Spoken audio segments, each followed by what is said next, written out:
Welcome to our channel. இன்றைக்கி நம்ம பார்க்க போகிற ரெசிபி ஃபேமஸான லட்டு தாங்க. நிறைய பேர் லட்டு பிடிக்க வர மாட்டேங்குது, பூந்தி முழுசாக இருக்குது அப்படின்னு சொல்கிறாங்க. நம்ம இன்றைக்கி ரொம்ப ஈஸியாக எப்படி செய்கிறதுன்னு வாங்க பார்க்கலாம்.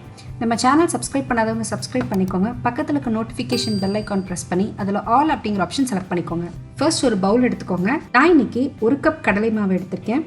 1/4 டீஸ்பூன் ஏலக்காய் தூள், கலருக்கு 1/4 டீஸ்பூன் மஞ்சள் தூள், நீங்கள் கேசரி பவுடர் வேணுனாலும் யூஸ் பண்ணிக்கோங்க. கொஞ்சம் கொஞ்சமாக தண்ணி ஊற்றி கலக்கி விட்டுக்கோங்க.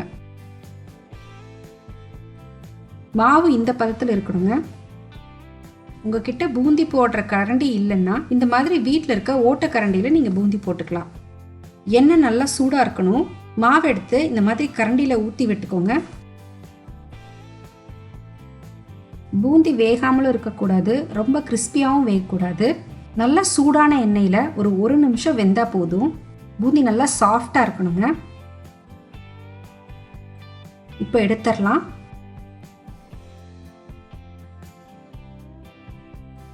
எல்லா பூந்தியும் போட்டு எடுத்துக்கிட்டேன். இப்போ சர்க்கரை பாகு காய்ச்சிடலாம். அதுக்கு ஒரு பேன் வச்சுக்கோங்க. எந்த கப்பில் மாவு போட்டிங்களோ அதே கப்பில் 1 கப் சர்க்கரை எடுத்துக்கோங்க. 3/4 கப் தண்ணீர் சேர்த்து கலக்கி விட்டுக்கோங்க. சர்க்கரை நல்லா கரைஞ்சதும் ஒரு 3 நிமிஷம் கொதிக்க விடுங்க. கம்பிப்பதை வந்துருச்சு. இப்போ நம்ம ஸ்டவ்வை ஆஃப் பண்ணிக்கலாம். 1/4 டீஸ்பூன் ஏலக்காய் தூள், ஒரு சிட்டிகை பச்சை கற்பூரம் சேர்த்து கலக்கி விட்டுக்கோங்க. இப்போ நம்ம செஞ்சு வச்சிருக்க பூந்தி எல்லாத்தையும் சர்க்கரை பாகில் சேர்த்திக்கலாம். இப்போ ஸ்டவ் ஆன் பண்ணிக்கலாம். ஒரு 2 நிமிஷம் பூந்தி எல்லாத்தையும் சர்க்கரை பாகில் நல்லா வேக விடுங்க. இதுதான் நம்ம ஃபர்ஸ்ட் டிப்ஸ். இப்படி பூந்தியை சர்க்கரை பாகில் நீங்கள் வேக விடும் போது பூந்தி தனித்தனியாக உதிராது.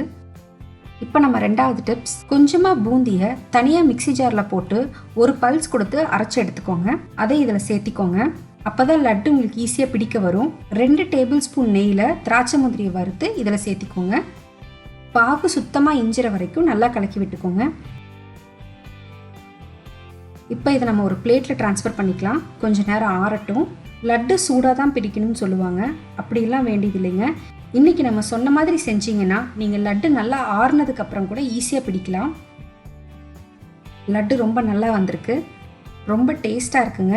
இந்த ரெசிபியை கண்டிப்பாக செஞ்சு பாருங்கள். செஞ்சு பார்த்துட்டு எப்படி இருந்துச்சுன்னு எனக்கு கமெண்ட் பண்ணுங்கள்.